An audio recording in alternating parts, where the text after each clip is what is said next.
Tes 1 2 3, tes 1 2 3. Halo, assalamualaikum warahmatullahi wabarakatuh. Oke, hari ini gua akan motovlog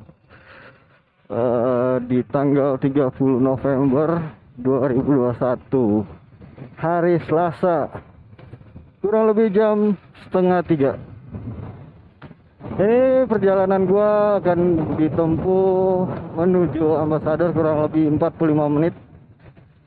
Ya, jadi kita akan motovlog kurang lebih ya mungkin 20 menitan kali ya.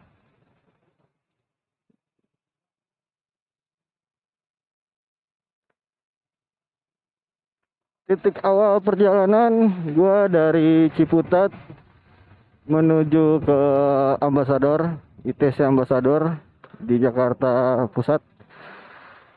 Jadi kita lihat di selama perjalanan ini terjadi ada mungkin kita bisa capture untuk momen-momen di perjalanan ini.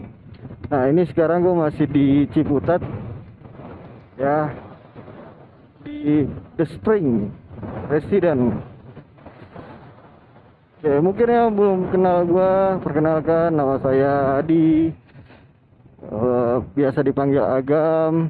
Jadi ini di channel gue akan gue masukin konten motovlog. Mungkin ini yang perdana yang gue akan upload nantinya di channel gue. Ya mohon maaf kalau seandainya pasti banyak kekurangan di video pertama. Ya semoga menjadi motivasi buat gue nanti. Kalau emang ada kekurangan bisa di komen di bawah. Oke.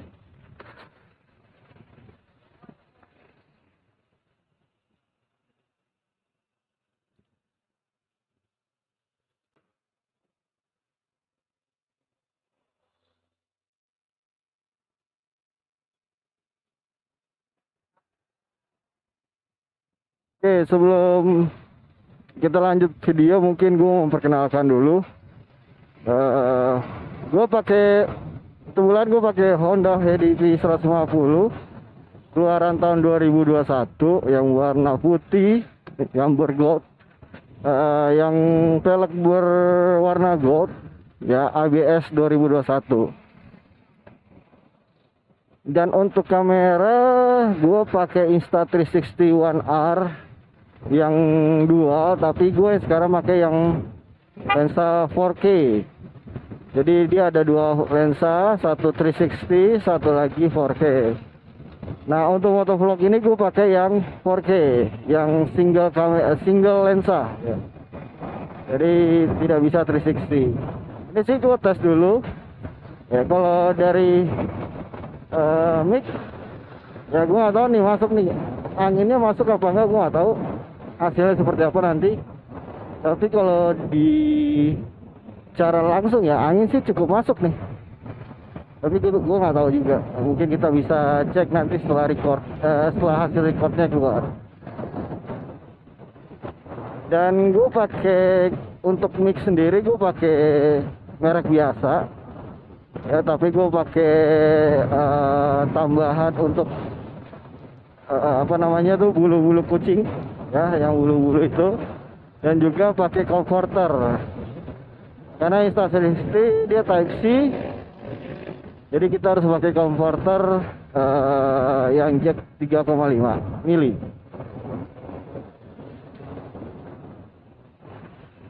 Nah, kondisi hari ini sih kayak sih mendung nih ya, udah gelap banget ya. Moga sudah sampai di sana baru hujan nggak masalah lah, tapi jangan sampai di jalan karena agak malas juga pakai jas hujan.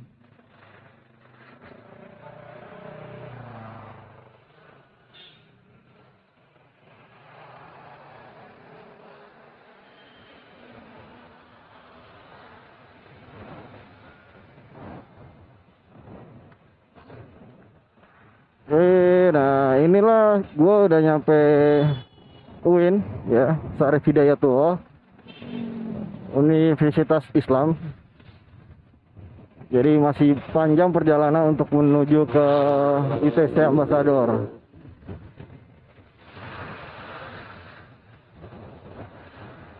Nah, gue jujur sih, gue pertama kali untuk motovlog. Jadi kalau mungkin obrolannya kurang apa namanya teratur, ya, obrolannya tidak tiba-tiba hilang, ya, tiba-tiba nggak tahu mau ngomong apa, ya maaf aja karena ini perdana.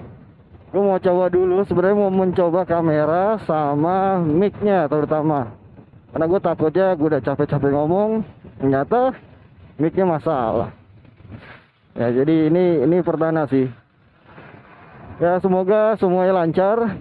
Ya kalau ada yang kurang nanti gue coba improve lagi. Ya moga-moga video kedepannya jadi lebih baik.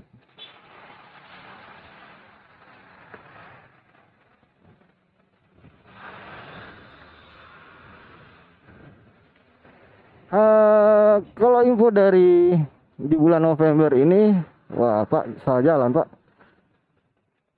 Ini sih udah mulai masuk musim hujan ya. Udah beberapa hari ini hujan terus, terutama setelah jam 12 ya menuju sore itu hujan. Ya jadi buat teman-teman yang hidupnya di jalanan, yang mobilitasnya lebih banyak di jalan, terutama yang naik motor, ya harus berhati-hati sih. Dan harus bersiap-siap. Wah, berisik sekali Pak. Jadi harus siap-siap jas hujan dan lain-lain lah buat jaga-jaga hujan yang dadakan.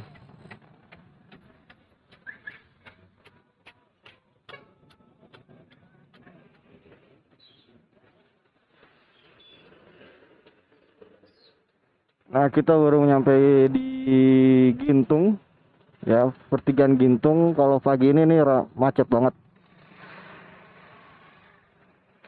Ya, biasa dari pertigaan Kampung Hutan sampai sini nih macetnya nih.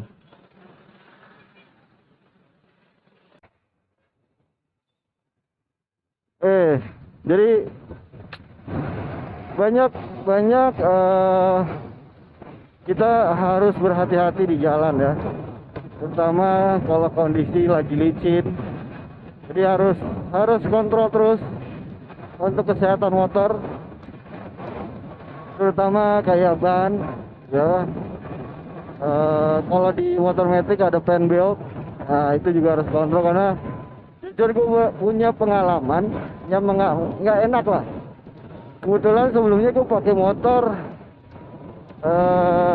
seri dari brand lain, ya istilahnya dari motor yang keren, ya brand yang keren, tapi sayangnya after-sales-nya tuh jarang dan spare part-nya termasuk yang langka dan juga harus original. Nah sedangkan kalau yang original kan rata-rata harus ada di showroom-showroom besar, bengkel-bengkel besar. Nah kalau seandainya kita ada musibah, terutama fan belt ya, fan belt di jalan di jam-jam malam, yang kita bisa mengandalkan bengkel-bengkel kecil ya, contoh kayak tambal ban, bengkel-bengkel yang tidak punya stok untuk spare part. Nah itu yang masalah, karena sering kejadian gua nggak ada dan dipaksa, ujung-ujungnya fan beltnya cuma bertahan 3 hari, seminggu gitu. Dan satu sisi juga dari yang resminya, showroom resminya itu juga jarang. Di Ciputat aja udah tutup. Terakhir gue lihat ada bengkelnya hanya ada di daerah Harmoni. Ya, daerah Harmoni ya masih buka bengkelnya. Nah, kadang-kadang itulah yang kendalanya, makanya motornya udah geletak aja di rumah. Gue juga bingung, mau benerin juga bingung karena ada masalah juga di dalam mesinnya ya motor ini. Sebenarnya gue udah ada plan sih, jadi gue mau coba memodifikasi ya motor-motor Matic yang lebih ke retro gitu kan. Jadi sekarang lagi banyak tuh model-model gitu, Copper Racer tapi modelnya Matic, motornya Matic, modelnya aja yang Copper Racer ya. Nah itu seru juga kan dibikin motor Matic seperti itu, tapi gua masih ada PR, harus benerin dulu mesinnya biar enak gitu loh. cuma body keren, desain keren, tapi nggak bisa dipakai, ya sama aja bohong. Mendingan jadi bangke aja sekalian. Itu motor pun dijual juga udah pasti jatuh banget, jauh, karena ini salah satu brand yang harga belinya, harga jualnya itu sangat jomplang. Apalagi motor gue mungkin umurnya udah 12 tahunan kali ya. Istilahnya ini udah pasti ya paling tinggal 2 juta, 2 juta juga masih untung nggak ya. Nah, gue sih ada rencana. Nah, kemarin juga gue udah nanya-nanya beberapa custom, motor-motor custom, ya bengkel custom. Kalau gue lihat, kalau gue cek dan gue tanyain, range harganya sih lumayan boncos juga sih. Ya karena gue juga kondisi motornya kan setengah hidup, ya, kasarnya seperti itu. Nah, itu kurang lebih dari range harga ditawarin gue 25 juta sampai 35 juta. Ya, seharga kurang lebih hampir lah. Kalau seandainya gue tambahin berapa juta lagi, gue udah bisa dapat motor ini lagi satu, EDV, Honda EDV. Nah, ini kan harus bernegosiasi lagi nih, negosiasi dalam keuangan gue, juga bernegosiasi sama bengkel, terutama sama keluarga, ya kan, karena itu bukan uang yang kecil yang kita gampang carinya gitu, gampang dapatnya. Makanya kita harus obrolin dulu nih. Tapi sebenarnya kalau jujur sih, kalau harga segitu gue sih sayang. Ya mendingan gue restorasi aja gitu, gue benerin, udah tinggal gue cat, yang paling habis 10 juta lah. Tapi nggak terlalu nyekek gitu. Kalau 35 juta ya emang sih modelnya keren, dan ini salah satu bengkel yang gue tanya adalah bengkel-bengkel terkenal. Ya mungkin kalau ada bengkel-bengkel custom yang terpercaya, ya bisa info-infoin gue kali ya. Kok jam segini masih macet ya? Gue bingung nih. Tumben loh jam segini.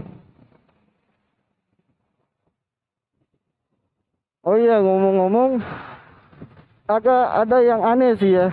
Ya, gue bukannya berpolitik sedikit, tapi gue agak aneh dengan peraturan pemerintah. Nggak tahu ini hoax apa bener ya, tapi di sosial media, di media-media itu udah banyak banget informasi kalau di tanggal 25 November itu diberlakukan untuk level 3.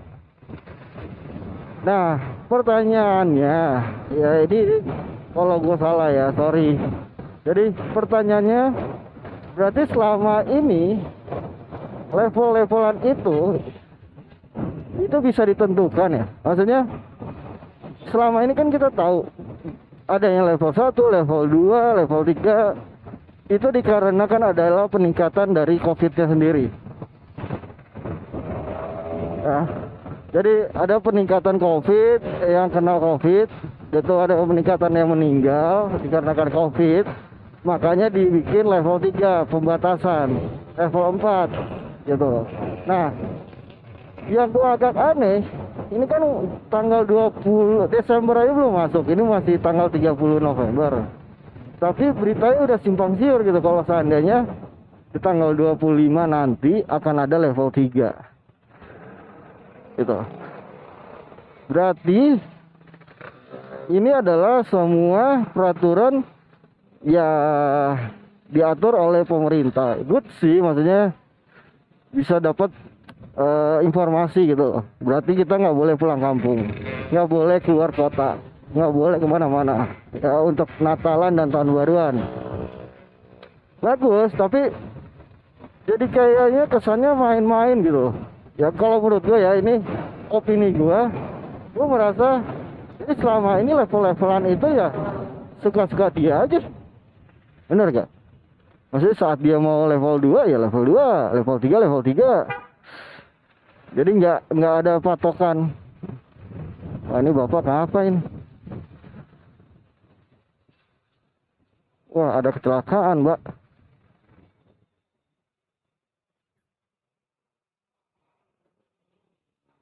Ada apa ya? Kok tumben-tumbenan nih macet nih?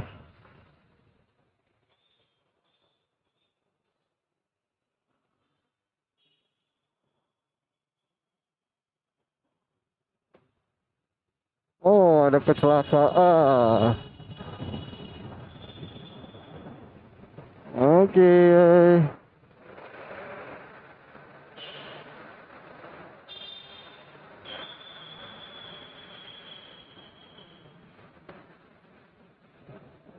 Oh, ada kecelakaan.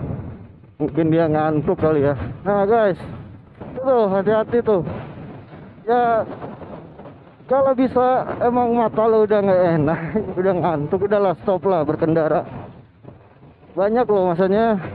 Ya ini kan juga nggak, gua nggak tahu dia, apakah dia benar-benar ngantuk, apakah emang kondisi mobilnya ada masalah, kita nggak tahu. Tapi kita bisa ngambil hikmahnya lah, bisa ngambil suatu apa namanya kesimpulan kalau kita tetap harus hati-hati. Lo mau jaga kendaraan lo, dari fisik lo sendiri lo harus jaga itu, karena akan banyak yang bisa dirugikan ya. Jadi bukan lo doang yang rugi, tapi mungkin juga orang yang tertabrak, orang yang nggak tahu apa-apa yang lo senggol, itu juga jadi petaka buat dia gitu. Jadi menurut gua kita harus hati-hati sih. Gak usah ngebut-ngebut lah, normal aja, tenang aja gitu loh. Maksudnya ada waktunya kita harus memikirkan diri sendiri gitu. Jadi jangan terlalu egois.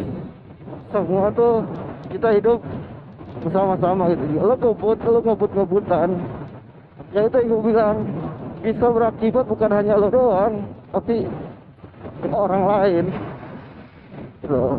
Kan kasihan ya. Gua amit-amit sih ya, tapi istilahnya udah kita enjoy ya di dalam perjalanan. Karena gue jujur salah satu orang pemotor yang sangat jarang dengan kecepatan tinggi ya, karena gue salah satu yang orang yang enjoy saat di perjalanan.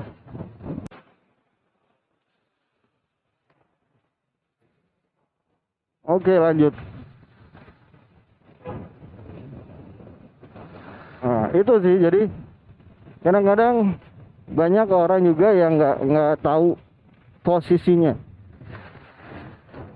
dan gue juga sering merasakan lah itunya. Kalau seandainya kita pagi-pagi gitu, oh, pagi-pagi kan lo tau sendiri lah, orang tuh kadang-kadang ingin cepet sampai ke kantor, duduk tenang gitu, takut dimarahin lah karena punya meeting lah dan lain-lain. Karena di jam pagi itu orang jam-jam sibuk. Seingat gua dari jam 6 subuh itu sampai jam 10 itu adalah jam-jam padat, jam-jam orang mobilitas ya, dari orang sekolah, orang ke pasar, pulang sekolah, itu banyak di jam-jam tersebut. Nah, kita saatnya menggunakan kendaraan harusnya sih ya, ini opini gue lagi, harusnya tahu diri. Kalau seandainya kita sedang tidak buru-buru, ya monggo jalannya di pinggir. Cover lu gitu loh. Kalau nggak penting-penting buat keluar, gak usah keluar, karena malah bikin padat. Tapi kalau emang perlu keluar dan lo mau nyantai, ya terserah gitu loh. Tapi jangan di tengah tapi kecepatannya 20 kilo. Itu kecepatannya 20. Nah itu kan yang kadang-kadang bikin orang kesel gitu. Woi, gue buru-buru mau ngantor, tapi lo kok enjoy lo jalan gitu. Ya kalau lo mau jalan santai, ya udah jalan di pinggir trotoar, di samping trotoar. Mentokin aja, mentokin ini. Kecuali kalau macet ya, kalau macet nggak ada pilihan, lo juga harus ngikutin orang di depan lo ya. Tapi kalau jalannya lancar kayak begini, contoh lo mau jalan-jalan santai, ya udah lo pinggir aja, nggak akan dimarahin kok gitu. Kalau seandainya lo di tengah, ya lo harus ngikutin yang di tengah. Jalur kanan itu jalur cepat. Nah ini yang kadang-kadang bikin orang lupa gitu. Kadang-kadang enjoy dengan diri sendiri. Ya moga-moga gue nggak, setahu gue sih, inget gue sih, dan sepengalaman gue sih, gue pasti kalau mau santai ya gue akan ada di posisi ini, di sini. Gue akan jalan santai, udah nikmatin jalan gitu. Tapi kalau seandainya gue agak mau cepet ya gue harus ke tengah ya. Nah itu yang biasa gue lakuin. Jadi akan banyak ruang untuk orang yang benar-benar mau buru-buru gitu, mau kerja. Itu sih ya, gue bukannya menggurui ya, tapi ini dari pengalaman gue, dan mungkin juga keluh kesah gue sepanjang gue naik motor, yaitu salah satunya.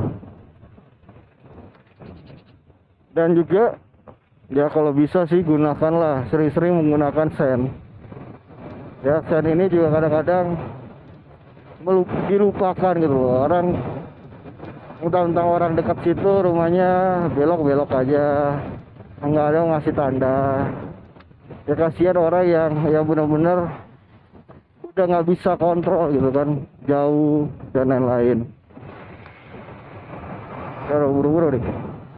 Dapat ya hijau, dapat ya hijau. Oh, dapat.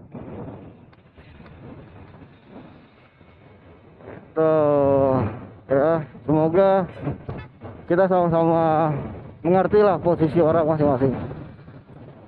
Hidup itu nggak boleh egois ya.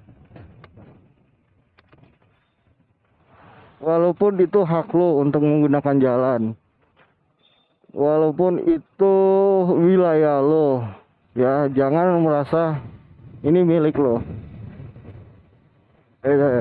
Kecuali kayak lo punya motor ya lo punya lo, tapi saat lo menggunakan jalanan ya itu milik rame-rame. Itu sih poinnya.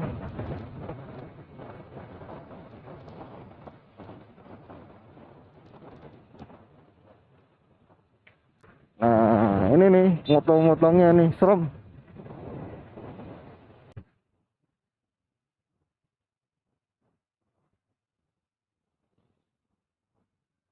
Oke, mungkin cukup sekian untuk motovlog perdana gua. Jadi thank you semuanya.